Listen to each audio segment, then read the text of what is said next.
લક્ષ્ય ન્યૂઝ, એક નજર, એક લક્ષ્ય. થરાદ નગરપાલિકા દ્વારા શહેરમાં આજથી દબાણ હટાવવાની ઝુંબેશ હાથ ધરવામાં આવી રહી છે. આ કાર્યવાહી પહેલા શાક માર્કેટ ખાતે વેપારીઓએ નારાજગી વ્યક્ત કરી હતી. વેપારીઓએ ગતરોજ તેમણે સ્વચ્છતાએ દબાણ દૂર કર્યા હોવા છતાં દબાણ બાબતે હેરાન કરવામાં આવી રહ્યા હોવાના આક્ષેપ કર્યા હતા. થરાદ શાકભાજી એસોસિએશનના પ્રમુખ બરકતભાઈએ જણાવ્યું, હાલમાં જ્યાં શાક માર્કેટ ચાલી રહ્યું છે તે જગ્યા સરકારે ફાળવેલી છે. તેઓ છેલ્લા ઘણા વર્ષોથી આ જ સ્થળે વેપાર કરી રહ્યા છે. બરકતભાઈએ વધુમાં ઉમેર્યું કે અમે 2010થી અહીં વેપાર કરી રહ્યા છીએ. તે સમયે આ જગ્યા જંગલ જેવી હતી. છેલ્લા 15 વર્ષથી અમારી મહેનતથી અમે આ જગ્યાને વિકસાવી છે. હવે આ જગ્યા જોઈ કોઈના માટે અડચણરૂપ નથી. ટ્રાફિકની સમસ્યા અંગે સ્પષ્ટતા કરતાં તેમણે કહ્યું, જો સરકારે વાહનોની અવરજવર માટે પૂરતી જગ્યા ન હોવાનું લાગતું હોય તો વેપારીઓ સ્વેચ્છાએ જગ્યા ગોઠવીને 2 ગાડીઓ આસાનીથી પસાર થઈ શકે તેટલી જગ્યા કરી આપવા તૈયાર છે. તેમણે ભારપૂર્વક જણાવ્યું કે તેમને શાક માર્કેટ ખાલી કરવા માટે કોઈએ કહ્યું નથી. વેપારીઓએ બજારમાં મુખ્ય ટ્રાફિક અને દબાણનો મુદ્દો પણ ઉઠાવ્યો હતો. તેમણે કહ્યું કે કાયદેસર દબાણ બજારની અંદર છે, જ્યાં શોપિંગ કોમ્પ્લેક્સના માલિકોએ પાર્કિંગની જગ્યા રાખી નથી.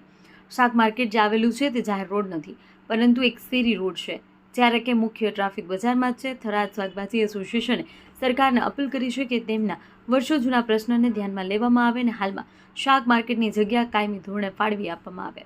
વેપારીઓએ જણાવ્યું કે તેઓ 500 જેટલી લારીઓ દુકાનો દ્વારા શાકભાજી અને અન્ય ચીજ વસ્તુઓનું વેચાણ કરે છે. જો તેઓ સરકારના નિયમ મુજબ દબાણમાં હશે તો સ્વેચ્છાએ હટાવી લેશે, પરંતુ તેમને વારંવાર હેરાન કરવામાં ન આવે અને નિયમ મુજબ દુકાનો ફાળવવામાં આવે. અહેવાલ મુરજી ચૌધરી, વાવ. સરકાર શ્રીએ દબાણ ઝુંબેશ ઉઠાવેલ છે, સરકાર શ્રી અનુસાર સારું છે, પણ અમારે સરકાર શ્રીએ કલેક્ટર સાહેબ શ્રીએ રવિશંકર સાહેબ શ્રીએ બેહાડેલ છે શાક માર્કેટમાં, અને અમારી છાસ વારે શાક માર્કેટ વાળાને હેરાન કરવામાં અમારી 500 લારીઓ દુકાનો શાકભાજી લસણ તમામ ચીજ વસ્તુ વેચાણ કરીએ છીએ જનહિતમાં, બરોબર છે. તો સરકાર છાસ વારે અમને હેરાન કરવામાં આવે છે. અમે કોઈ સરકાર શ્રીના નિયમ અનુસાર તો દબાણમાં હશો તો સરકાર શ્રીના નિયમ અનુસાર અમે હટાવી લઈશું સ્વેચ્છાએ, પણ અમને છાસ વારે હટાવવામાં ના આવે. અને સરકાર શ્રીના નિયમ મુજબ અમને 25-30 સાલથી અમે શાકભાજી લારીવાળાઓને હેરાન કરવામાં આવે છે, તો સરકારશ્રીના નિયમ મુજબ અમારે દુકાન ફાળવામાં આવે. અને 2010ની સાલમાં ઝુંબેશ ઉઠાવ્યો હતો.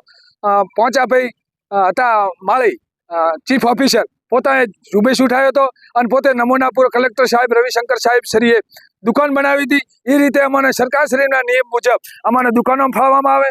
જય હિન્દ, જય ભારત. થરાદ શાકભાજી એસોસિએશન પ્રમુખ બરકતભાઈ રાવમાં બોલું છું કે ભાઈ અમારા થરાદની અંદર આ જે શાક માર્કેટ છે તે અમને સરકારે બિહારેલ છે.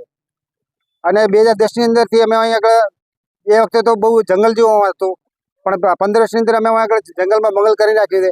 તો અમારામાં કોઈ અડચણરૂપ છે નહીં, પણ તો છતાં સરકારને એવું લાગતું હોય કે અમે અડચણરૂપ બે ગાડી હેઠી જગ્યા ન હોય તો અમે અમારી સ્વેચ્છાએ અમે અમારી રીતે થોડી જગ્યા કરી અને 2 ગાડી હેઠી અમે જગ્યા કરી આપી છે. અમને કોઈ એવું કોઈ કીધું નથી કે તમારે શાક માર્કેટ ખાલી કરો, એવું અમને કીધું નથી. અને કાયદેસર જો દબાણ જેવું હોય તો બજારની અંદર છે કે જે શોપિંગવાળા કાયદેસર એમણે